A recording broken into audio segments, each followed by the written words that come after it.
Hey, this is John. Welcome to my third and final installment on my restoration of my 1953 Willys CJ3a Jeep. So here we are after the parts have been sent out.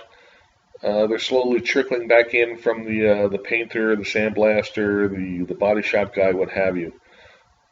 So obviously I started on the frame. Uh, Everything that I had to replace, I replaced with Schedule 8 bolts. If necessary, I went with stainless, but I didn't get hog wild with stainless because I didn't want to run into a galling situation later and not be able to get something apart. So here, focusing primarily on the back of the vehicle, I'll try to talk to parts as they came up and problems. Obviously, at this point, because it's still pretty basic, there's not much to talk about here other than what a pretty job I did. One of the things I did is I replaced the front bumper straight away with a new one. Okay, so here we are. We're at the engine. In the last video, I mentioned that I had problems with rust on the head, but the engine itself is really pretty tight and pretty nice. Although I do mention in the other video that the seals, even though this is a new engine, all the seals were shot. So I had to drop the oil pan and fish out the seals, the front and back seals, while not completely removing the crankshaft from the journals, but I was able to sort of fish them out. So here we've got the transfer case in place, the new wheels, the new tires. I went with 8-ply unidirectional military-style tires, and they'll never wear out because this thing doesn't have the weight basically to erode the tread. The tub that you can see in the background hasn't been sent out yet. A lot of effort went into rebuilding the steering, and this is one of the steering knuckles. The steering on these things is inherently sloppy, and so you really want to make sure that if you're going to replace anything, you replace all these parts. And what I wound up doing was I actually got cheap, and that arm there on the left, I did not replace that. It looked like it was okay, but in hindsight, the ball on it was just slightly out of round, and therein lies my slop.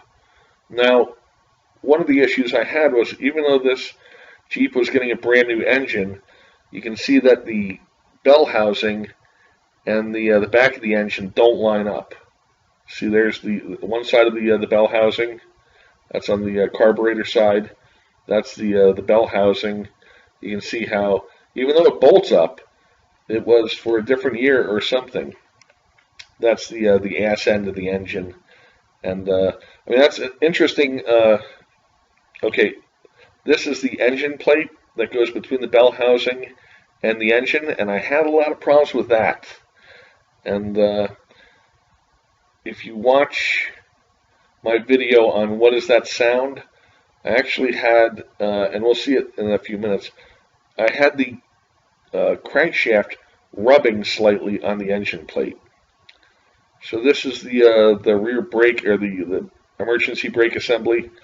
That's one of the many times that the engine had actually been in. I probably took the engine in and out 8 times during the process of doing this restore. The exhaust didn't line up initially, and it was that far off. And even it was all bolted and tight, and it wasn't working out. And it was going to interfere with the clutch pedal, or the brake pedal, as you can see there. And the advice I received was to loosen everything up, put it together, and then tighten it up, and lo and behold, that resolved it. The brakes had rotted out long ago. This is one of the brake plates. That's one of the brake drums. I wound up replacing as much of that as I could, especially the brake drums. But a lot of that stuff there I had to clean up and rebuild. And you'll see that later because I really did a great job on the front and rear axles and the brake areas. So, okay, so see that wear spot right there at the top of the crown? That's where the crankshaft was coming in contact with the engine plate. So, and it wasn't much. It was just maybe a 1/16 of an inch. But what I wound up doing was taking a Dremel and just sort of easing that a little. When I went to electric windshield wipers, I got away from the vacuum actuation on the fuel pump, so I had to swap that out. When I was swapping out the bell housing, I had to swap out the flywheel, and I had to swap out the chainring around the flywheel. So that's what you're getting here. These are the headlight tubs.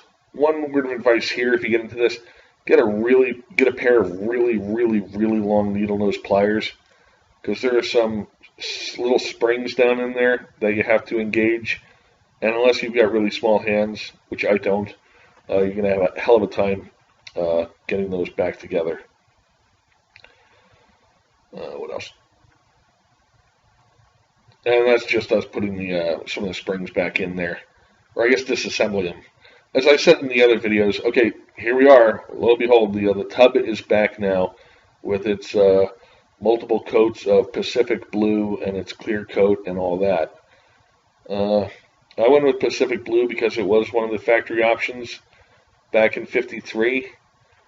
So there you have it.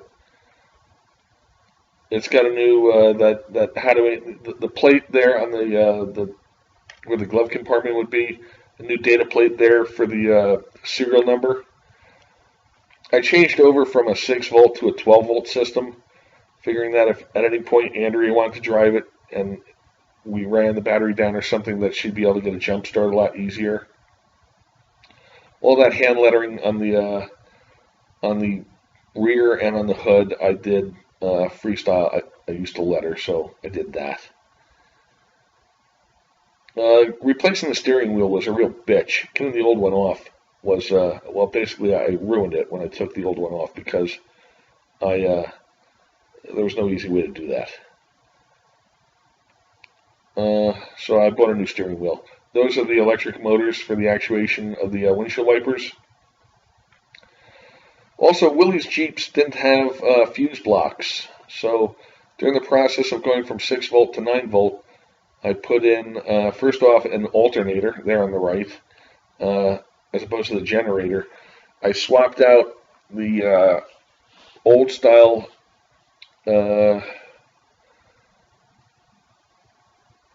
damn it, that's a fuel line. Fishing the fuel line took all afternoon. Let me just say that. If you get a pre-bent one, it's bent that way for a reason. Don't overthink it. It'll get in there. Okay, so one of my problems was fuel pressure. And so I wound up eventually discovering that I didn't have any.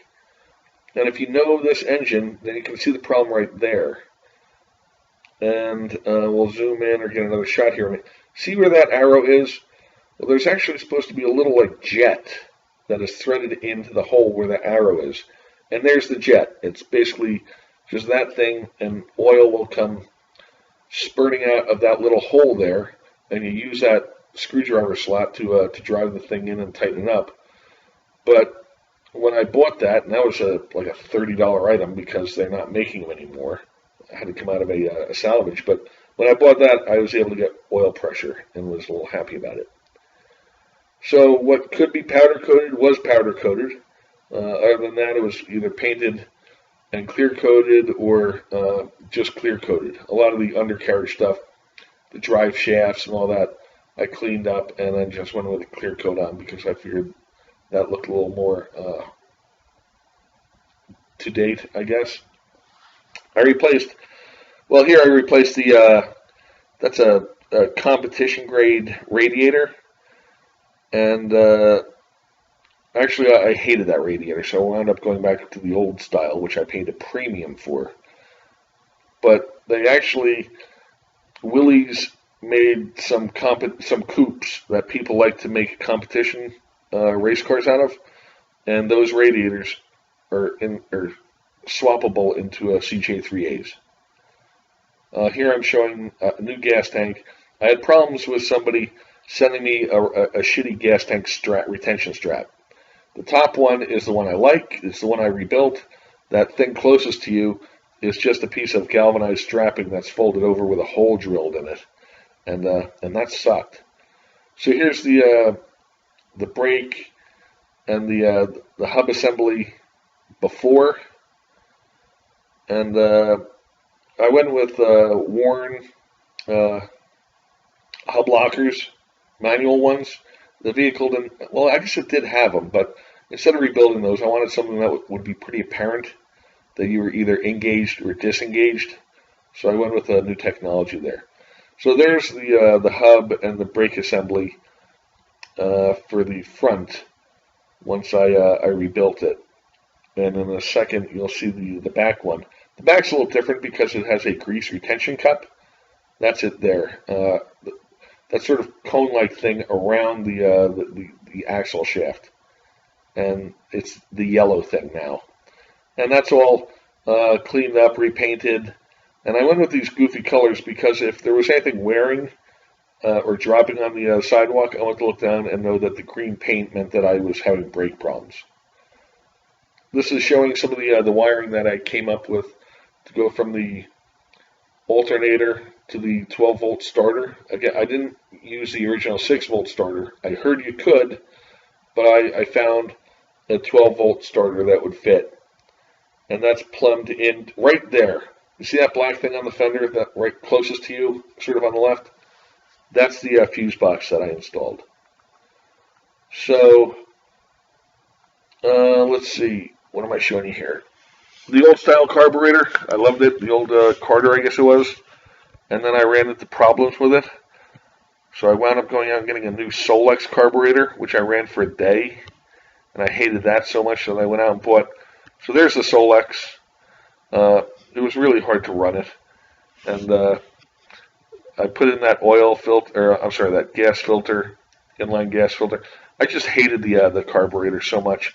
I went out and replaced it with a new Weber.